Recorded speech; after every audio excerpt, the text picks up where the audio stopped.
Today we're doing the splice knot. Pause the video here to check out what tools you'll need. Before you get scissor happy, there's one quick thing to do. Tie a stopper knot.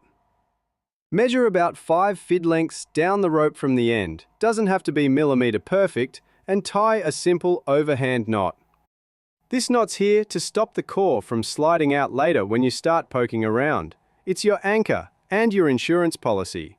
You'll untie it at the end, but for now it holds everything in place. Right, let's get this rope prepped. First thing, tape the end of the rope. That stops the fibers from fraying when you cut and keeps everything neat during the splice. Wrap it nice and firm, just enough to hold the strands together without bulking it out too much. Now, grab your scissors, sharp ones, yeah? And cut clean through the rope just behind the taped section. You want it square, not angled, so it's easy to line everything up later. Once it's cut, set that end aside for now. We'll be working from the freshly cut, taped end for the whole splice. Alright, let's measure out the eye. This is the size of the loop you'll end up with at the end of the splice. Start by grabbing the fid you're using. It'll act as your measuring guide. Line the fid up at the taped end of the rope and make your first mark. That's where the core will exit the cover. Now decide how big you want your eye to be. You can measure that using your fid again or just eyeball it if you're not fussy. Whatever your loop size, place your second mark at that point. Alright, time to open the rope and expose the inner core. This is where the double braid part really shows itself. Start at that first mark you made earlier, the one closest to the taped end. Now grab a fid, ideally one size smaller than your rope. It'll help you slide in without bulging or snagging. Insert the fid gently into the outer cover, right at the mark. You're not stabbing it in, just work it back and forth to open up a small pocket. Think of it like parting hair, not tearing it, just easing it open. Once you've made a bit of space, use your fingers to spread the strands.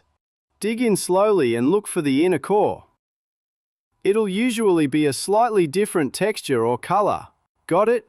Good. Now pinch the core and work it out from the rope.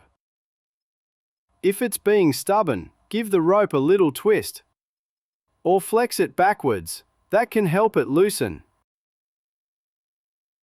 Don't yank, just stay patient and you'll get a clean extraction. Pull out around 20 to 30 centimeters of the core. Enough to work with comfortably. Now tape the end of the core. Just a tight wrap to stop it fraying while we mark and bury it later. It also gives the fid something to grip onto when we start threading. And one quick reminder, you're always pulling the core from the end of the rope that you taped earlier. That's your working end, and everything flows from there. Once you've got that core out and taped, you're ready to mark it up for the next part of the splice. Alright, now that the core's out, go ahead and untie the stopper knot you tied earlier.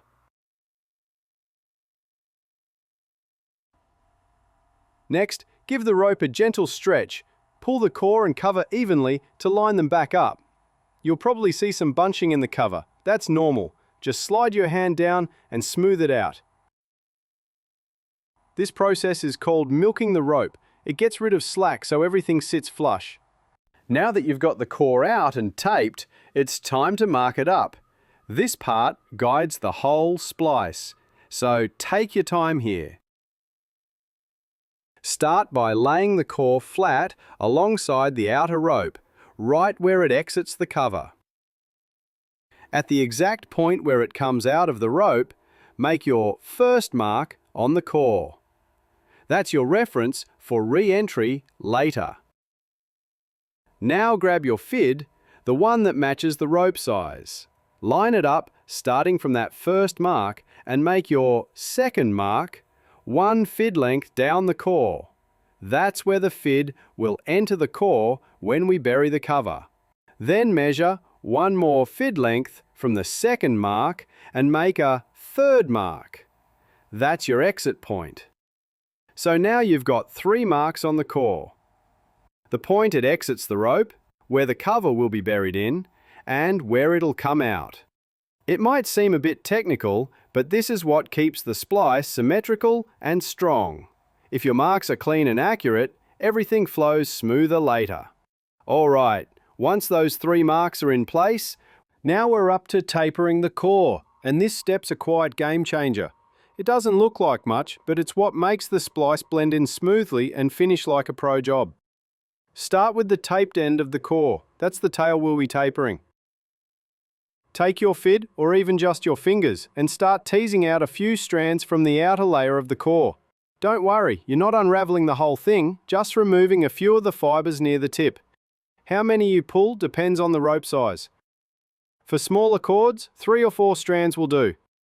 For bigger stuff, like 10 mm or up, go for 6 to 8.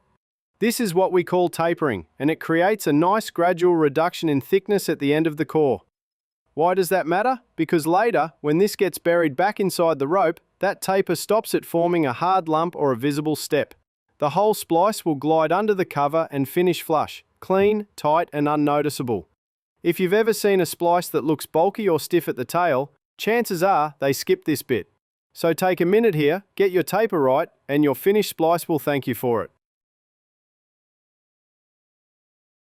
Alright, now that you've teased those strands out, it's time to give them the chop. Grab your scissors, sharp ones, not the dodgy ones from the junk drawer, and snip each strand off clean at the base, right where they exit the core. Don't cut into the core itself, just those loose tails you pulled out.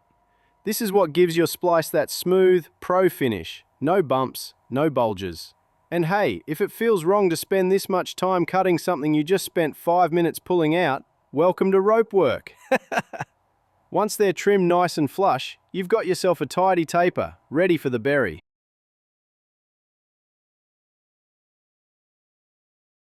Before we move on, let's talk about taping the end of the core. And yeah, it might seem minor, but it's actually pretty important. Wrap a bit of tape around the very end. Not too bulky, just enough to keep the fibers from flaring out.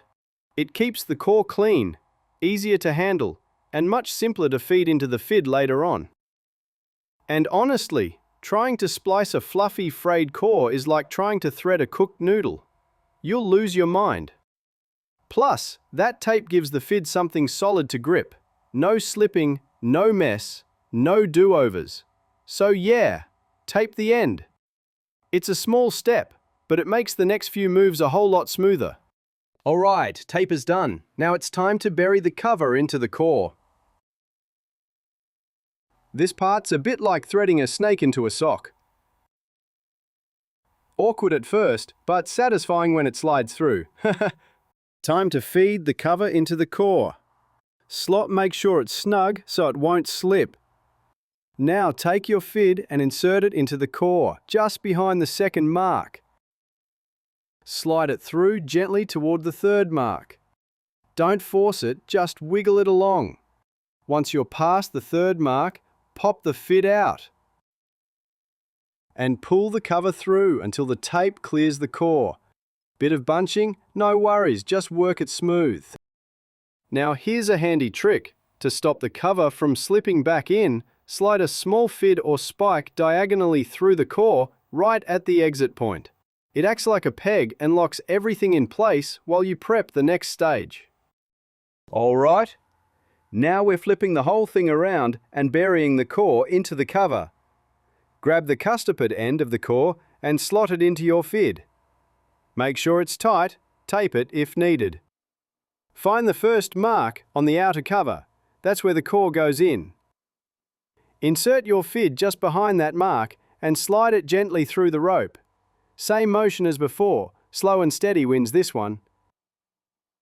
You want to exit just past the second mark, the end of the eye loop. Pop the fid out and pull the core through until the taper clears the rope. Once it's out, you'll see that taped end sticking out. Now that the outer cover's made it through the core, you'll see that taped end still sticking out. Time to clean it up. Snip off the tape. Just the tape, not the rope.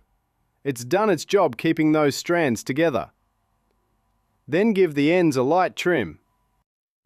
Nothing major. Just tidy up any scraggly bits. Think of it like neatening your fringe before a big night out. No one's noticing, but you'll feel better about it. Now it's ready to disappear neatly into the splice. Time to bring it all together. Start milking the rope. That means sliding the outer cover back toward the splice, working out any slack. This closes everything up and hides the core and cover nicely inside each other. Give it a few firm pulls to tighten everything down. You'll feel it lock into place. Smooth, solid, no weird bumps.